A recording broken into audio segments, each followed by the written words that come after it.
Bezrat Hashem, la Gemara ce matin, Berachot, la page 32b. Tanour Rabbanan, Chachamim nous enseigne, Arba'at Tzrichim Chizuk. Il y a 4 choses qu'on a besoin de toujours renforcer. Et une de ces 4 choses, Tefila, c'est la prière. Qui veut dire quoi? On vient tous à la prière, Baruch Hashem. Et si on vient pas, il est temps de commencer à venir. Mais le problème, il faut comprendre, quand tu viens à la prière, tu viens faire quoi? Tu viens parler, tu viens texter, tu viens envoyer des messages. Alors c'est quoi? Ça devient ton bureau. La synagogue, c'est le bureau d'Akadosh Baruch Hu. Et on a besoin de renforcer ce concept. Malheureusement, les gens arrivent, la première chose, ils sortent le téléphone, ils commencent à voir qui c'est qui m'a texté, qui c'est qui m'a envoyé un message. C'est pas ça qu'on fait à la synagogue. Dès que tu rentres à la synagogue, on ferme le téléphone. On est là pour se concentrer dans la prière. Donc, la Gemara nous enseigne, Chassidim Arishonim, les gens pieux, il y a 2000 ans, qu'est-ce qu'ils faisaient? Ils venaient 1 heure avant la prière. Ils faisaient leur Amida 1 heure. Et ils restaient 1 heure après la prière. Et pourquoi tout cela? 1 heure avant la prière pour méditer. Qu'est-ce que je veux d'Akadosh Baruch Hu? Qu'est-ce que je veux lui dire? Comment je veux parler devant le roi? Regardez, si vous êtes convoqué devant un grand ministre, devant un roi, vous allez préparer des mois et des mois un discours. Comment je vais parler? Quels mots je vais utiliser? Oh, que je ne dise pas quelque chose qui est faux. Melech Malchem Lachim, notre père, Akadosh Baruch Hu. C'est sûr, quand tu parles à ton père, tu calcules pas tes mots. C'est vrai, mais à Akadosh Baruch Hu, Melech Malchem Lachim, il faut calculer le mot. Pourquoi? Parce que tu demandes. Alors Akadosh Baruch Hu te dit, ok, demande la bonne chose. Comme dit le Rav Ben Ishraï, il y avait cet homme qui était dans le désert, il a dit à Akadosh Baruch Hu, donne-moi une âne qu'elle monte sur moi. Alors il s'est trompé, au lieu de dire une âne que je puisse monter là-dessus pour traverser le désert, il a dit une âne qui monte sur moi. Et là, il y a un arabe qui passe dans le désert avec une âne, avec un bébé de l'âne. Et il lui dit au monsieur, monsieur, aidez-moi avec le petit là. Alors il dit, oui, qu'est-ce que j'ai fait? Il dit, prends-le sur tes épaules. Et là, il lui a fait marcher avec l'âne sur ses épaules, exactement comme on l'a demandé. Il a demandé à Hachem, donnez-moi une âne qui monte sur moi. Alors voilà qu'il a monté sur lui. Donc, la prière, c'est très important d'être très spécifique et explicite. Donc, qu'est-ce que demande en Hachem? Alors, demandez à Hachem quelque chose qui est très, très approprié pour vous. Par exemple, quelqu'un, il voit une fille et il veut la fille. Mais peut-être c'est pas son mazal. Et il demande à Hachem, Hachem, je veux cette fille. Mais Hachem dit, c'est pas pour toi, mais comme la prière est fait tout, Hachem va lui donner la fille. Mais malheureusement, il va divorcer après. Il va dire, Hachem, Hachem, pourquoi vous faites ça? Pourquoi? Il a dit, tu m'as demandé cette fille. Qu'est-ce qu'il fallait demander plutôt? Hachem faisait de sorte que si cette fille est pour moi, je la veux.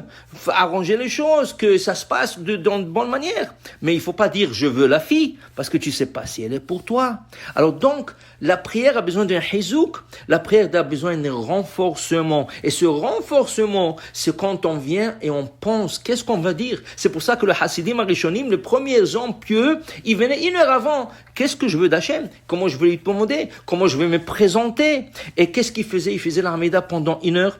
Et après cela, il restait 1 heure encore après la prière pour savoir s'ils ont bien fait leur prière. Et la Gemara demande, alors, Shachrit 3 heures, Mincha 3 heures, Arvi 3 heures, c'est 9 heures de la journée, tu n'as que 12 heures dans la journée. Alors, qu'est-ce qui reste 3 heures pour manger et faire les affaires? Dit la Gemara, oui.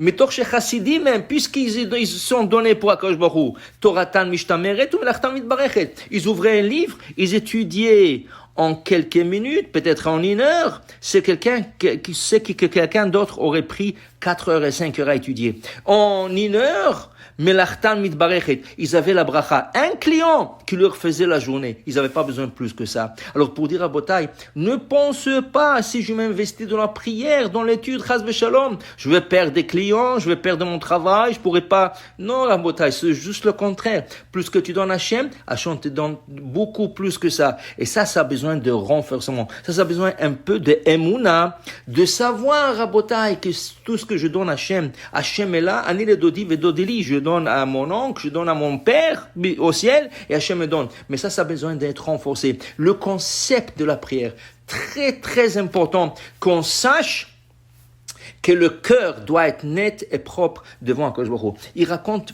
une fois sur un duc qui avait un ministre juif qu'il aimait fréquenter et parler et prendre un café et rien qu'échanger des idées. Un jour, il est parti le voir, il tape sur la porte, mais personne ne répond. Mais il voit le wagon qui était dehors et le cheval, alors donc le ministre doit être à la maison.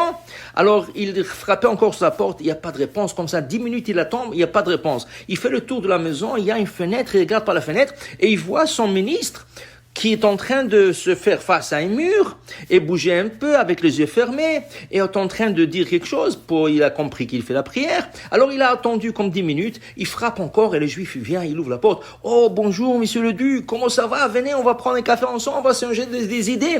Et là le duc, il avait l'air un peu en colère. Alors le juif il dit, qu'est-ce qui se passe? Il y a quelque chose qui se passe. Il dit, oui, je suis en colère un peu contre vous. Contre moi, qu'est-ce que je fais? Il dit, oui, je tapais sur la porte il y a 20 minutes déjà. Vous me laissez dehors comme ça, un manque de respect. Comment? Vous me laissez pas rentrer tout de suite. Et vous mettez devant un mur comme ça. Il fallait arrêter, venir m'ouvrir. Il me dit, non, excusez-moi, j'étais en train de parler à Dieu. Alors donc, je pouvais pas vous répondre. Il dit, mais oui, mais j'ai deux autres ministres juifs et quand je viens chez eux aussi, ils sont en train de parler à Dieu. Et quand je tape sur la porte ou quand je leur demande quelque chose, tout de suite, il m'ouvre la porte, il discute avec moi. Il dit, oh, alors laissez-moi vous expliquer par une petite histoire qui est arrivée dans un pays qui avait un roi qui voulait changer son palais par un palais plus moderne. Alors il a engagé un des meilleurs architectes au monde qui lui a dit qu'en 3 ans, il pourra lui fournir un palais jamais vu.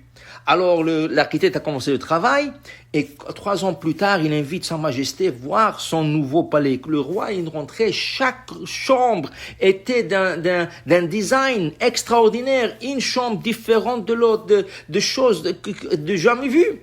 Et là, quand il était prêt le roi à payer à l'architecte, il dit, comment je vous dois? Il dit, non, pas encore. Je dois vous montrer votre chambre à coucher.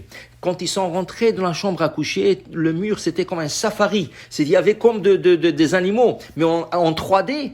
Alors le roi a dit, waouh, j'ai jamais vu quelque chose comme ça. Alors c'est sûr que je vais vous payer tout de suite. Il dit, non, pas encore. Il dit, quoi encore? Il dit, je dois vous montrer le coffre-fort que je vous ai préparé. Vous savez que le roi est toujours en danger. Et des fois, il doit se sauver au milieu de la nuit. Il a besoin du cash. Donc, je préparais un coffre-fort juste sur le parterre, que personne pourra le savoir, que vous, Sa Majesté. Et il y a exactement la place pour mettre 10 000 pièces en or. Le roi était fasciné. Le coffre-fort était bien caché. Et là, quand on lui montre, l'architecte tout de suite demande qu'on emmène 10 000 pièces en or pour montrer à Sa Majesté comment il rentre exactement dans le trou du coffre. Alors, quand ils ont commencé à placer les pièces, 9 999 pièces qui sont rentrées, mais la dernière 10 millième pièce ne rentrait pas dans le coffre. Et là, l'architecte devenait tout rouge. Sa Majesté a compris, il a dit, non, pas grave, c'est pas grave pour une pièce. C'est pas la fin du monde. Il y a tout un palais ici, il y a tout un design ici. Je veux pas me chicaner pour une petite pièce qui rentre pas. Il dit, non, vous comprenez pas, ça a été calculé pendant 2 mois, j'ai calculé ça. Alors là, l'architecte, il a pensé quelques minutes, il dit, oh, j'ai trouvé le problème. Enlevé toutes les pièces, il a nettoyé un peu, et là, il demande de remettre les pièces, et tout est rentré jusqu'à la dernière pièce. Et là, le roi, il dit, oh, qu'est-ce que vous avez fait exactement? Il dit, rien du tout. J'ai compris, parce que comme la place est exacte, il y avait un peu de poussière qui a dérangé que la dernière pièce rentre. Une fois qu'on enlevait la poussière, là, la pièce est rentrée. Alors, le juif, le ministre juif, il arrête son histoire, il dit, voilà, le duc, je vous explique. Le cœur, il doit être net. C'est comme le coffre-fort que vous mettez 10 000 pièces en or. Et s'il y a un peu de saleté, alors les pièces d'or ne peuvent pas rentrer. C'est ça. Oui, il y en a des gens qui, au milieu de la prière, ils vont faire des signes de main, ils vont regarder le téléphone, ils vont regarder dehors, ils vont commencer à faire toutes sortes de choses. Mais le Hasidim Arishonim, le premier pieux homme, qu'est-ce qu'ils faisaient? Ils nettoyaient leur cœur pendant 1 heure. Ils enlevaient toute la poussière, ils enlevaient toutes les mauvaises pensées ou toutes les préoccupations pour que le cœur soit vide et prêt que pour la prière, pour demander à Akadosh Baruch Hu les bonnes choses. Et ça, c'est le hizouk, ça, c'est le renforcement que la prière a besoin, que Bezrat Hashem, qu'on puisse venir à la synagogue, mais aussi faire les bonnes choses et dire le bon mot devant Akadosh Baruch Hu. Je vous souhaite une très belle journée. Baruch Adonai Le'olam. Amen, amen.